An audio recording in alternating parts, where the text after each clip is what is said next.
এই ভদ্রমহিলা তার ছেলে এবং মেয়ের জন্য একটি রুম কেনেন। রুমটি ছিল ছোট, তাই ডেকোরেশন করার প্রয়োজন পড়ে একজন ইঞ্জিনিয়ার ডাকেন। ইঞ্জিনিয়ার এসে প্রথমে সুন্দর একটি খাট তৈরি করেন, খাটের উপর কোমল বিছানা বিছিয়ে দেন, খাটের উপর থেকে যাতে মেঝে না পড়ে যায় সে ব্যবস্থা করে দেন।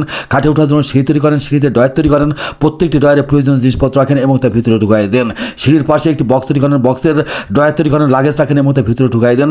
বক্সের উপর একটি আলমারি তৈরি করেন, আলমারির ভিতরে জামা কাপড় রাখেন এবং তার গ্লাস দিয়ে আটকে দেন। সুন্দর একটি বুক সেল তৈরি করেন, প্রয়োজনীয় বইপত্র রাখেন। তারপর ইঞ্জিনিয়ার সুন্দর একটি বুক সেলফ তৈরি করেন, বুক সেলফের নিচেই শু বক্স রাখেন, উপরে বইপত্র রাখেন এবং তার গ্লাস দিয়ে আটকে দেন। পাশে একটি ডয়ার সিস্টেমের টেবিল তৈরি করেন, টেবিল উপর ল্যাপটপ রাখেন যাতে মেয়েটি ল্যাপটপে কাজ করতে পারে।